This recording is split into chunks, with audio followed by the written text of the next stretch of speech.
Good afternoon, members of the media, and of course, members of all our viewers watching us on our Facebook pages. Welcome to the Alliance for Change's weekly press conference today.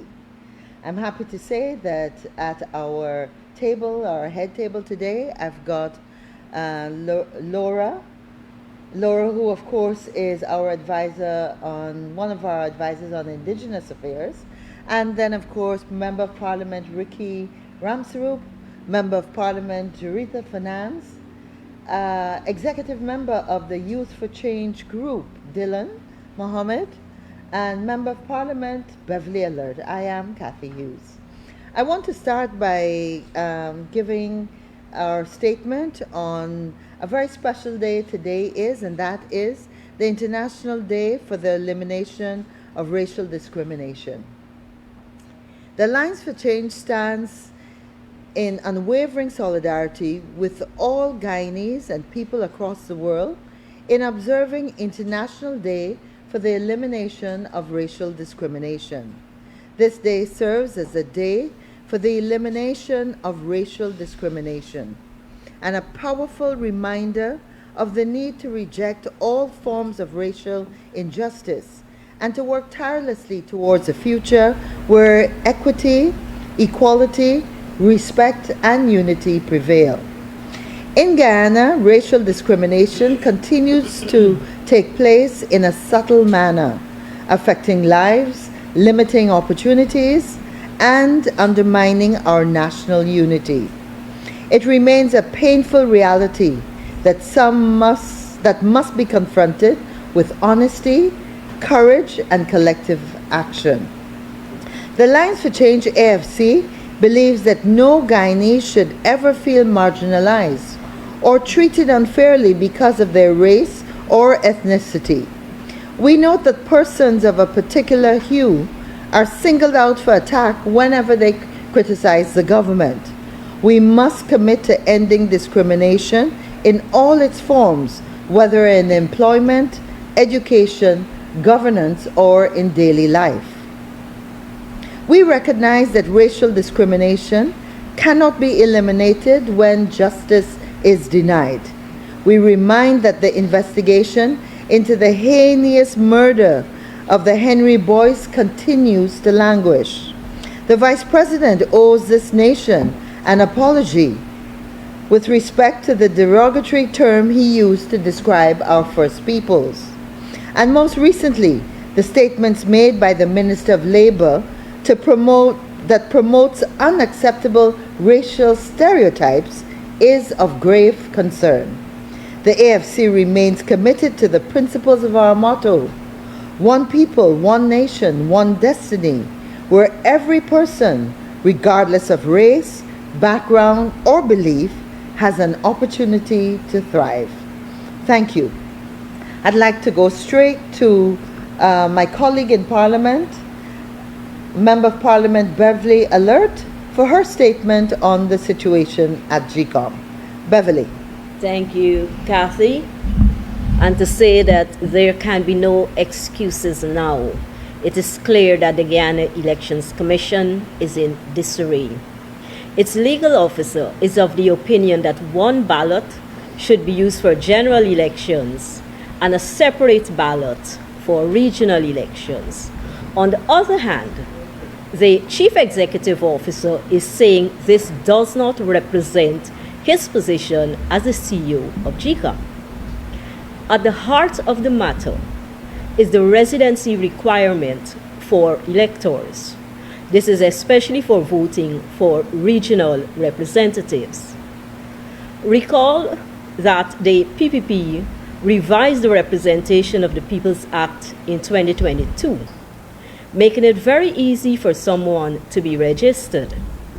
The requirements for GECOM to verify residence, meaning that they would come to the house of the registrant to ensure that the registrant was actually living there.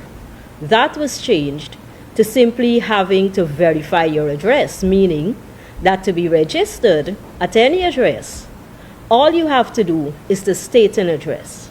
You don't have to prove that you even live there. So for instance, a report of over 100 electors living at a single house in Ogle. The legal officer is agreeing that for the regional elections, residency must be established, as it was done before the 2022 revision.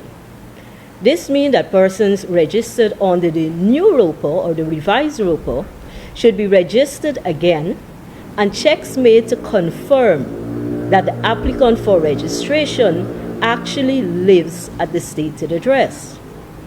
With the CEO and the legal officer at opposite sides of the fence on this issue, it is clear that GECOM is in disarray. The matter has serious implications for the elections due this year. We could be looking at lengthy legal battles now and definitely after the elections. This is unacceptable. In so many instances, GECOM has been asleep at the wheel. No internal review, even after all the confusion of 2020. No discussion on the implementation of biometrics until October of last year. This is despite the many recommendations from the 2020 observer missions. Using the same bloated list for the elections due this year, the observer missions had recommended we should not have another elections with that list. No voter education, and elections are just months away. Guyana is being led into civil unrest by the failures of GECOM. We repeat our call for the implementation of biometric identification at the place of polls. We hold the highest respect for retired Justice Claudette Singh, but she seems to be out of her depth at GECOM. In the best interest of Guyana, Guyanese, and peace and good order, Madam Justice Claudette Singh should resign. Thank you. Thank you, Beverly. And now I'd like to go to the statement from the youth member from the Youth for Change group, Dylan Mohammed. Thank you, Kathy.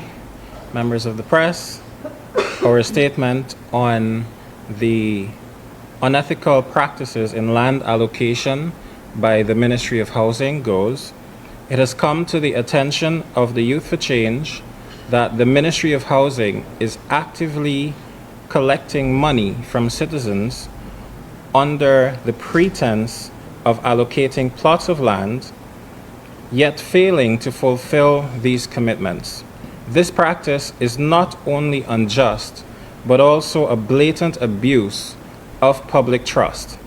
The YFC strongly condemns this deceptive and exploitative act, which leaves hardworking Guyanese and families financially burdened without receiving the land they were promised, while the friends, families, and favorites benefit enormously, not only by land allocation, but multiple allocations of prime lands.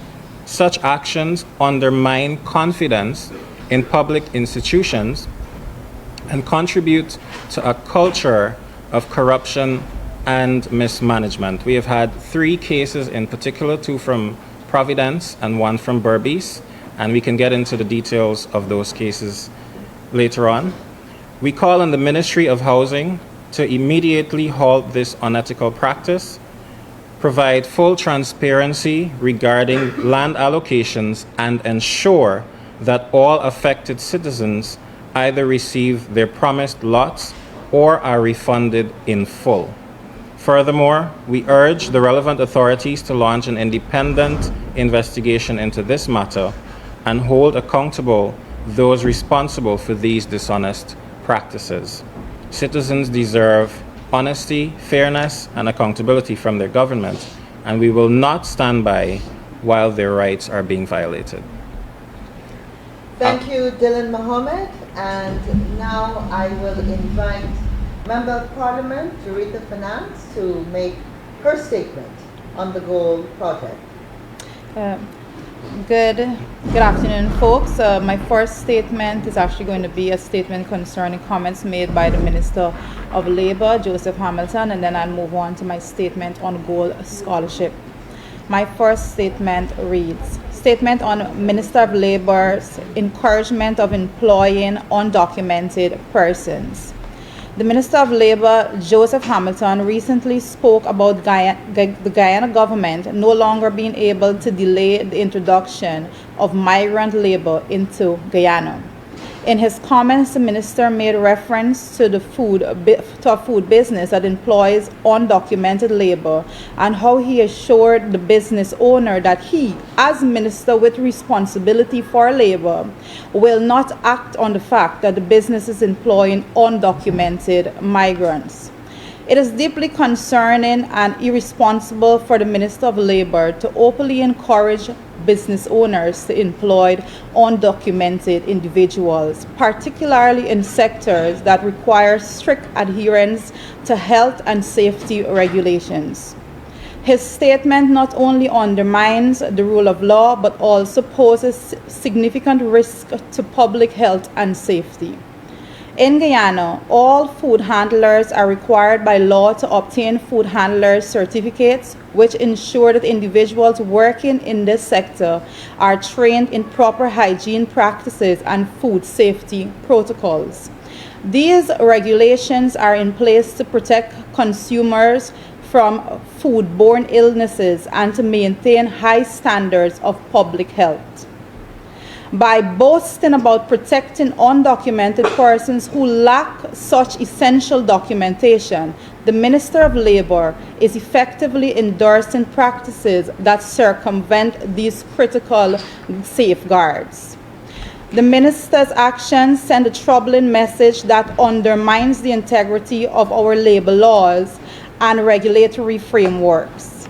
Encouraging the employment of undocumented individuals without proper documentation not only disregards legal requirements, but also places businesses at risk of penalties and reputational damage. Moreover, it creates an unfair advantage for those who flout the rules, disadvantaging law-abiding Guyanese citizens and businesses that comply with the necessary regulations.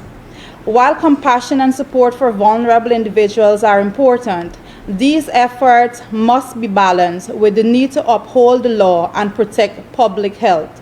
The minister's approach, as it stands, is reckless and fails to consider the broader implications of society. We urge the minister to reconsider his stance and to prioritize the enforcement of law that safeguard both workers and the public, ensuring that all individuals, regardless of status, are held to the same standards of accountability and safety. Guyana deserves leadership that upholds the rule of law, protects public health, and ensures fairness for all.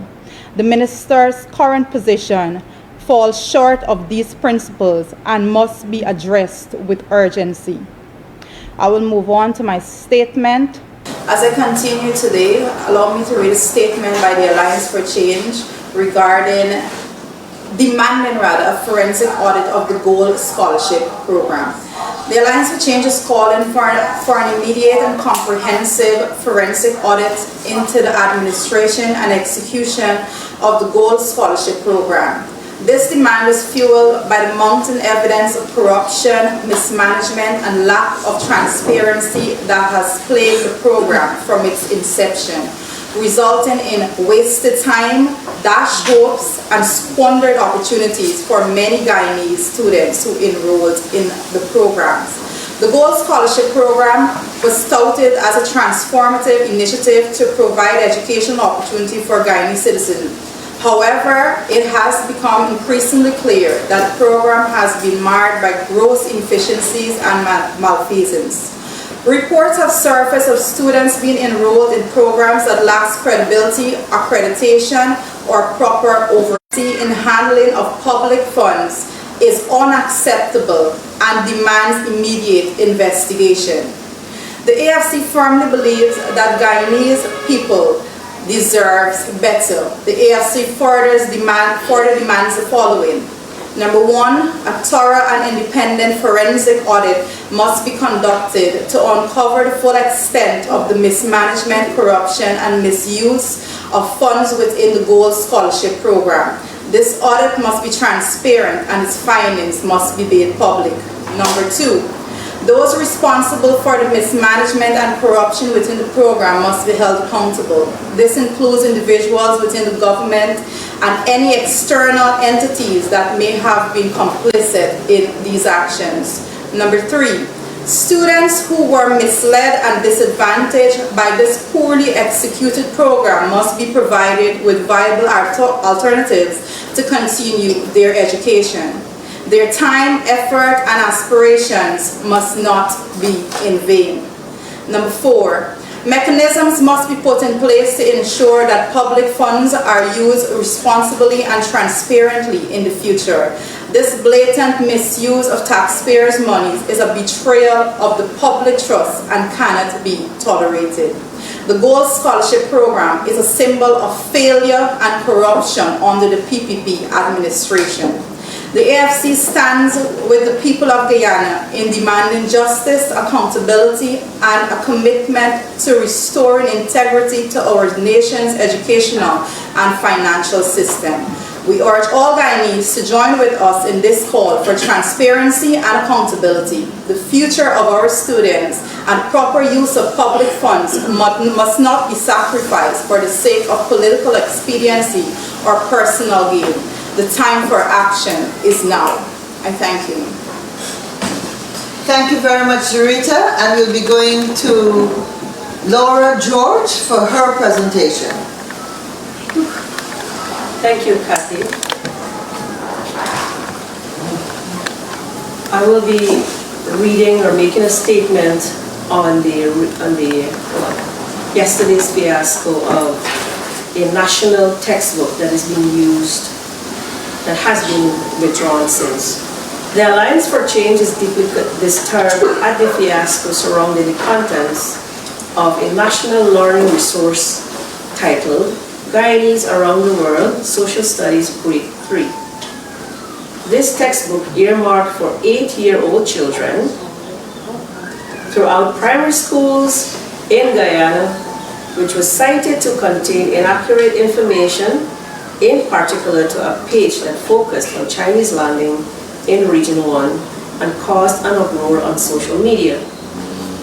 Whilst the Chief Education Officer of the Ministry of Education, Mr. Saddam Hussein, issued an apology stating that the book will be withdrawn, then reviewed and reprinted for distribution, the AFC strongly demands answers as to how a national publication such as this could result in a contentious issue. We have since perused the textbook in question and have further found information which are inaccurate, irrelevant, and outright unnecessary to burden 8-year-old children with. For example, there is information that says the masquerade is an African dance that has its origin in slavery, which existed in Guyana many years ago. How inaccurate is this? A quick search of the cyber world will reveal that masquerade actually originated with the Fulani people in West Africa as many as 8,000 years ago, and most likely would have been brought to this part of the world. There are many other parts of the said textbook which others have highlighted and are not as accurate as well. At minimum, this textbook has 142 pages and contains contentious information which would have been taught to our children throughout Guyana. This is an injustice to the nation's children, and in particular that on that area disrespected the people of Chinese landing. The AFC therefore urged the following: the government of Guyana, via the Ministry of Education, must apologize to former Tushao, Orin Finance, current Tushao, Nikita Miller, and the people of Chinese landing for this grave injustice. Upon review of the textbook, two to include indigenous leaders, other national experts, along with the formal education personnel to ensure that a rights-based approach is applied and that the output is applicable, relevant, and accurate. Undertake a comprehensive review of all other textbooks at all levels of the schools and classes following the above outline. Make transparent the process undertaken for vetting and approving final documents. Produce information on all related costs. This would be for personnel and printing and distribution for all the books under review. Establish an independent monitoring body going forward besides the national PTA to lend oversight to the development and use of these textbooks. The AFC, on the day of the convention, the observance and the convention with the CERT, the AFC wished to point to Article 15 of the United Nations Declaration on the Rights of Indigenous Peoples, which says, Indigenous peoples have the right to the dignity and diversity of their cultures, traditions, histories, and aspirations, which shall be appropriately reflected in education and public information. 15.2 says, states shall take effective measures in consultation and cooperation with the indigenous peoples concerned to combat prejudice and eliminate discrimination, and to promote tolerance, understanding, and good relations among indigenous peoples and all other segments of society. Thank you. Thank you very much, Laura George. And now I want to invite Member of Parliament Ricky Ramsrup for his comments. Thank you very much, Kathy, and thank you everyone who listened to our media. Sorry I don't have a written statement, but the Alliance for Change would like to join with the rest of the world in celebrating International Day of Forests 2025, Forests and Food, and what it means for us in Guyana. It must be noted that our country is covered with approximately 85% forest, where our indigenous people own approximately 12.8 to 13% of the forest. And that's where they do the livelihood. So the Alliance for Change would like to wish all that is utilizing the forest and for the benefit, through economic benefit, through biodiversity conservation, through livelihood, through food security, through labor and work. We'd like to wish everybody to congratulate them on this very important activities for International Day of Forest. We have, the Alliance for Change has noted during our tenure in government, 2015, 2019, that we have put all the areas below the fourth parallel as conservation area. And that is to show our commitment to what you call green economy and to conservation in the world. Today we will be launching an investigation as to see those status of those areas that has been allocated under our stewardship. And that stewardship has been no other than President Arthur Granger, who have identified those areas to be protected.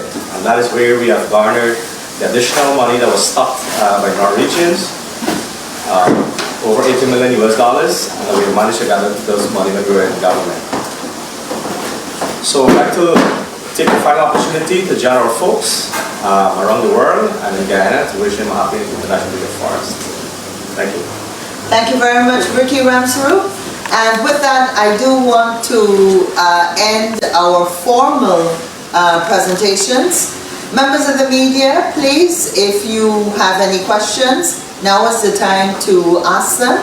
I do want to mention also that we have Member of Parliament David Patterson and Dr. Vince Adams, Executive Member of the Alliance for Change, both online and willing to answer any questions you may have. So you can post your questions to any of the individuals here or online.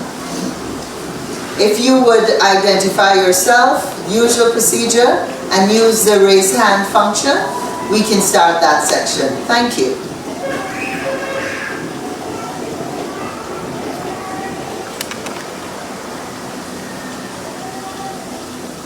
Andrew, are you seeing any questions?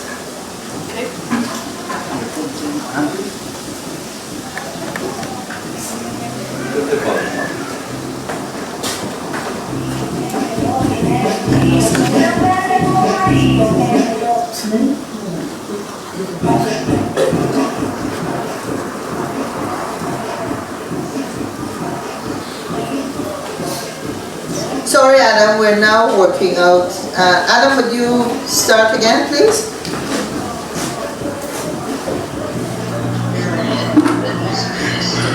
Oh, no.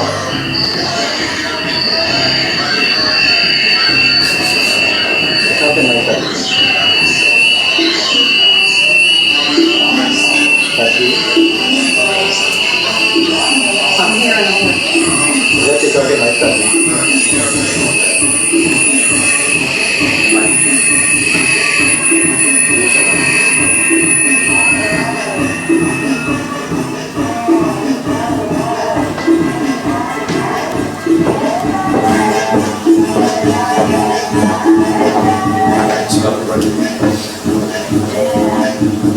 Are you hearing something of Adam?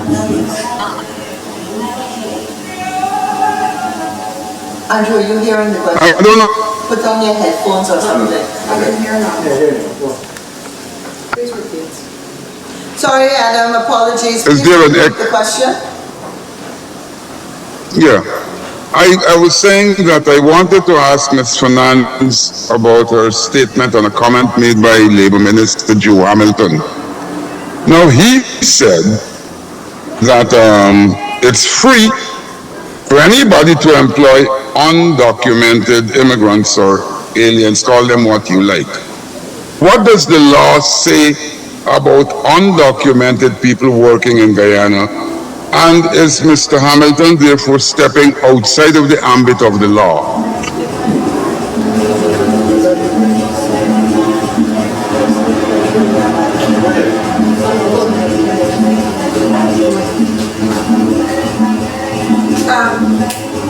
Can I go ahead now? Yeah. Okay. Tell you what, I'll type the question. Thank you for the question. I'm not sure if you hear me clearly. I'll continue on the assumption that you are. Now, I don't have the law pulled up before me right now, but Mr. Harris, there, as Minister of Labor, Joseph Hamilton is directly stepping outside the ambit of the law in Guyana. I can assure you that. To give assurance to persons that undocumented persons can work. And this particular example, and this is why I brought this one out, this particular example is him making reference to someone that is operating a food business in which they're saying that they are undocumented. Now, in order for you to operate in food handling in Guyana, all Guyanese, you know, persons going to work at a school canteen have to actually go and get food handler certificates and all of those things. Guyanese are compelled to abide by these laws. So from the Minister of Labor, that should be protecting Guyanese. His job is to protect labor in Guyana. For him to be going out there and say that it is okay for persons that are undocumented. Once you're undocumented, it means that you do not have legal papers and you cannot go and actually apply for and be given a food handler certificate to operate in a food business. He is saying here that it is okay for someone that is undocumented, that does not have a food handler certificate, to actually be working, and that, it's no trouble with him at all once they are paid right and those things. So it's the Minister of Labor not only working outside of the law, but he is protecting a system that he should be monitoring to make sure that they are doing the right thing. And what is more sad about this is that the full strength of the law goes down on Guyanese when they are not complying with these rules and regulations. So how then are we to accept that the Minister of Labor is saying that he is knowingly protecting and encouraging persons that are not abiding to the very laws that Guyanese should be abiding to, persons that are not documented migrants in this country? Hence the issue that we're highlighting here today. Hey, Kathy? Kathy? So you want to, yeah. Kathy, Sorry. We have Kathy. an addition to that point from Beverly Alert. Mr. Harris, here is a Minister of Government acknowledging that we have undocumented persons in Guyana. So we don't know what these people are doing in Guyana. We don't know how many of them are in Guyana. But here's a Minister of Government saying that it is okay for undocumented persons or persons to just enter into Guyana and present no documents, pass through no sort of immigration, no sort of customs control. And everybody knows the situation with our neighbor, Venezuela. So what really is the position of this PPP civic government when it comes to the sanctity of our borders, when it comes to the sovereignty of our nation? It leaves a lot of questions. How can the minister know, how can the government know that there are undocumented persons in this country and not only do nothing about it, but encourage it? And so it jeopardizes the security of our nation. And that is the more troubling issue. Thank you. Thank you very much, Beverly. Hi, Kathy. And do we have any other Kathy. questions? Hey, Kathy. Kathy. Hey, Kathy, you hear me? Kathy. Go ahead, Vince. Vince, I think she can hear you. Okay. No, let me add here. I don't know what the law is, Adam. But when are we going to learn what the law says? This here is a pattern. Let us not forget that Minister Todd, up to just a few months ago, and Minister Todd, by the way, is a Londoner.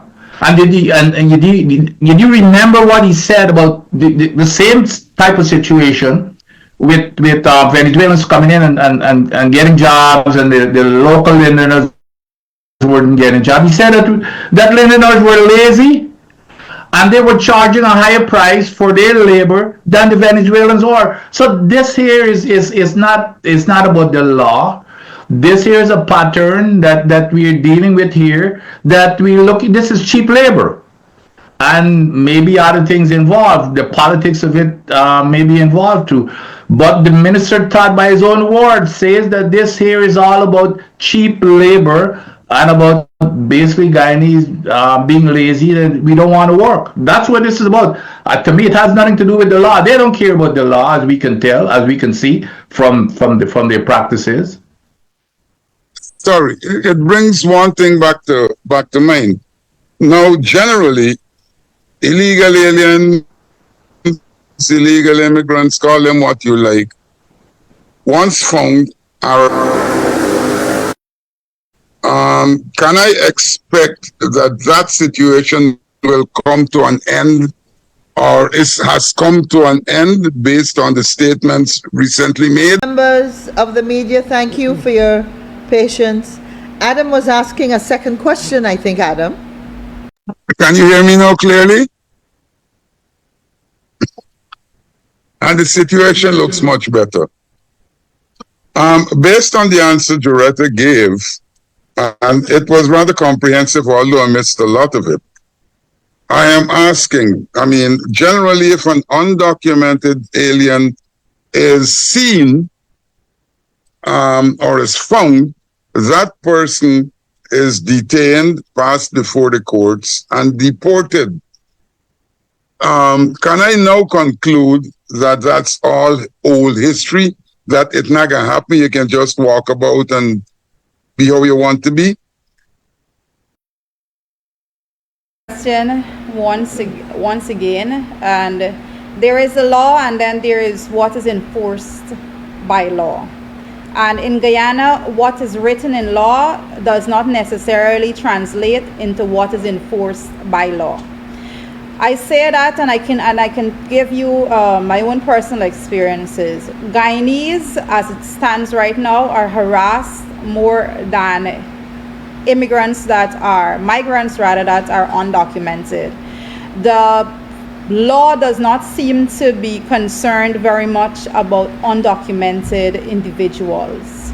And that is the fact of the day. We have seen numerous cases. I mean, I live in Region 7 in which we have undocumented persons with passport, both documented and undocumented. But I say that to say the law does not seem too interested in doing investigation or paying much attention to persons in that regard.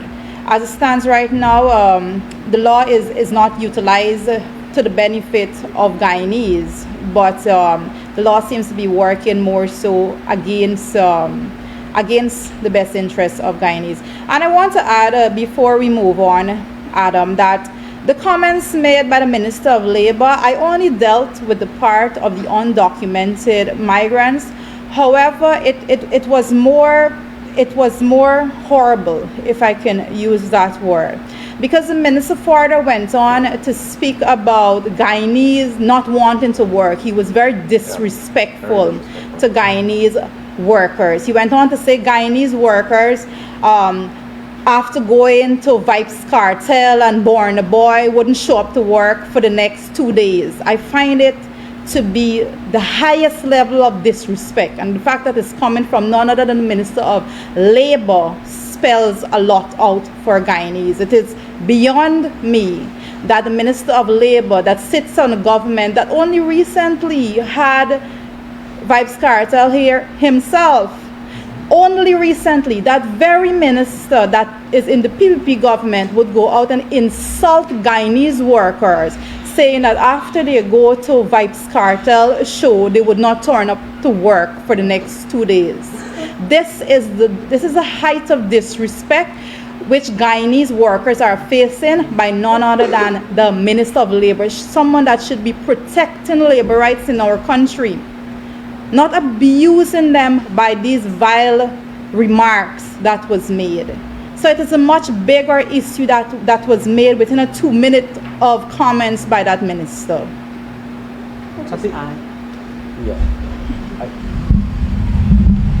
Let me just add quickly, Adam. This is where the contradiction is. One ministry is condemning the people of Guyana, and one ministry is promoting the activities, which is no other than the Ministry of Culture, Youth and Sport. So that is how they operate in government and governance. One is saying one thing, and the other hand, one is doing the other thing. Who's promoting all these activities if they're going to condemn people that are not working?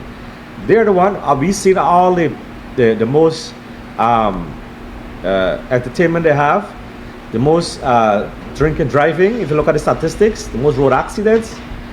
All these are coming from these activities. They're the one who are promoting it. So I can't see why they're condemning the Guyanese people, and it's totally, I agree with my colleague, that is total disrespect to the maximum. Thank you very much, Adam. Thank you very much. Oh, I wanted to add to what Ricky and Juretta are saying here. So last year we made a recommendation, or we called on the PPP administration to develop or to make transparent and available policy on the Venezuelan migration issue. So we have undocumented nationals more and more entering Guyana. So what is the government's policy? It is not available if it is there. So for anyone to ask a question of whether are they within the law, we have to examine that. I don't know about any country in the world that a non-national can enter undocumented and just get work and not be questioned or held or be processed in anything to abide by the law of that country.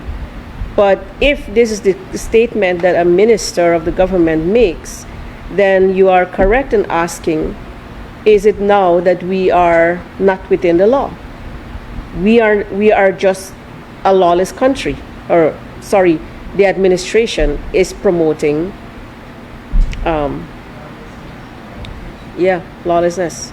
So yeah, that's what I wanted to say. thank you very much, Laura.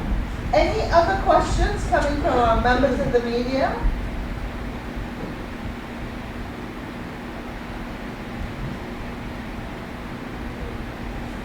Andrew, I'm going to ask you to help me to any other questions? I don't see any other hands up, so I'm going to assume we have no other questions. I do want to thank the media for bearing with us during this press conference.